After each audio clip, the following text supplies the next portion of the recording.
avec l'Indien là, le premier jour, on a fait une réunion. Il a commencé à parler, j'ai dit, attends, lui là, il parle anglais ou bien il parle, je sais pas, hindou, je sais pas, quelque chose comme ça, tout ça. C'était un peu complexe en fait. Mais après, au moins 15 minutes passées, disons, je pense que c'était 10 minutes passées avec lui, je me suis familiarisé en fait avec son accent. Et c'est ça qui va se passer. Si tu vas au Cameroun, quand tu vas arriver, leur accent, tu seras un peu perturbé en fait, on va dire les premières heures. Et après, tu vas te familiariser. C'est comme ça que ça existe, c'est comme on appelle. Ça fonctionne aussi avec l'anglais. Donc, vous apprenez l'anglais et vous vous familiarisez avec les accents. Moi, j'ai beaucoup travaillé l'accent américain et ce qui fait que les autres accents, en fait, je le vois ça comme le français. Parce que eux, en fait, ils parlent un peu plus vite. Pourquoi, en fait, ils parlent vite? Il y a ce qu'on appelle reductions. Ils utilisent ce qu'on appelle les reductions. American reductions. Au lieu de dire, par exemple, I want to, ils vont utiliser, par exemple, wanna. Going to, ils vont utiliser gonna. Do you, ils vont utiliser, par exemple, do. Let me, ils vont utiliser, par exemple, let me. Vous voyez, c'est ce qu'on appelle, en fait, English reductions. Et là, si tu n'as pas la maîtrise de ça, tu vas te perdre, en fait. Et à l'exception de ça, il y a ce qu'on appelle le flap T. Quand tu vas dire Internet, lui va dire Internet. Internet. Quand tu dis Internet, Internet. Internet. Internet. Là, tu dis network, je dis network. OK?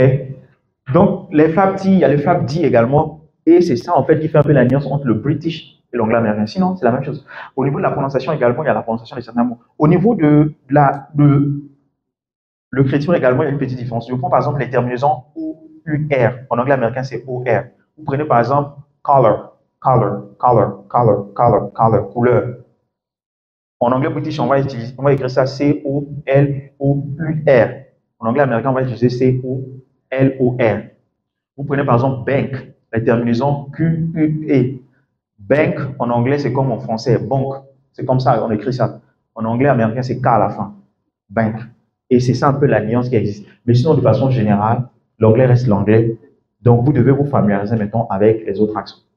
Bref, donc voici un peu ce que je voulais partager avec vous. Maintenant, ce que vous devez retenir, c'est que actuellement, c'est déjà une bonne initiative parce que vous allez pratiquer en fait au quotidien. Mais cherchez en fait à avoir un coach au quotidien. Donc voilà pourquoi je dis en fait, tout le monde a écrit. Prenez mon numéro en même temps. Ceux qui n'ont pas mon numéro, là, prenez en même temps. 05 56 05 56 49 48 50 05 56 49 48 50. Vous m'écrivez, tu viens, tu m'écris, tu me présentes d'abord. Bonjour René, je suis ceci, tout ça là, j'ai participé à la conférence d'aujourd'hui. Voilà, tout là, j'aimerais que nous puissions enregistrer les numéros, tout ça là, tout ça. Maintenant, si tu veux aussi apprendre l'anglais, bon, Global English Hub, en fait, c'est une structure, c'est une start-up. Donc, la formation, elle est payante là-bas. Mais naturellement, ne vous inquiétez pas si vous me contactez. Si vous avez passé à la réunion, vous aurez une réduction, tout ça. Mais après, le groupe qui sera créé, rentrez là-bas. Je serai moi-même, en fait, dans le groupe également, du club et tout. Et au quotidien, je vais partager avec vous des quiz que je veux corriger également. Ça, c'est de façon gratuite. Maintenant, comme je l'ai dit, ça serait important de se faire accompagner. D'accord? Parce que pour vous-même, à un moment donné, vous allez vous fatiguer. Voici ce que vous allez constater. Parce que j'ai fait ça. Tu commences à prendre un peu, tu es motivé après la sortie ici, là. Tout le monde sera motivé, par exemple. Commencez à prendre une semaine, 2 semaines. Le carburant est fini. Mais quand tu as le coach et tout, il t'assiste et tout, après, ça te permet d'avancer tout ça. Merci beaucoup. Donc, voici ce que je voulais partager avec vous. C'était René Jamesy. Merci pour votre attention.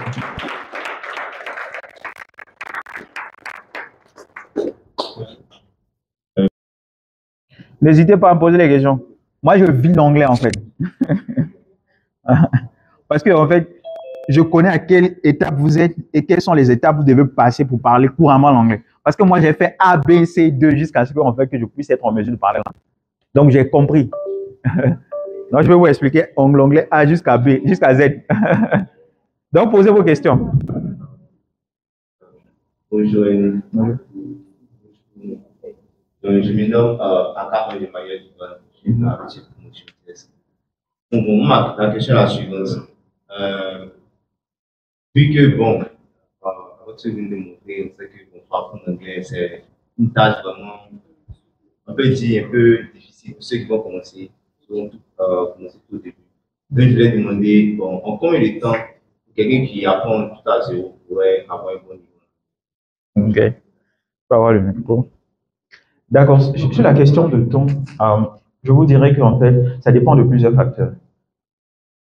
Un, la motivation. Premier mot, vous devez trouver la motivation. Tout le monde dit que l'anglais, c'est l'anglais des affaires, c'est le business, tout ça là, tout là. Ça, tout le monde le dit. Mais toi, pourquoi tu veux apprendre l'anglais? La motivation. Tu dois avoir une réponse à cette question. Pourquoi? Parce qu'en fait, ça va te motiver. Je prends mon cas. Moi, en fait, c'était la musique. La musique, en fait. J'aimais, je voulais comprendre, en fait, la musique en anglais, tout là. Donc, au quotidien, quand je mettais mes écouteurs, je commençais à écouter la musique. J'ai dit, ah, je dois comprendre. Après, j'aimais, en fait, écouter les speeches.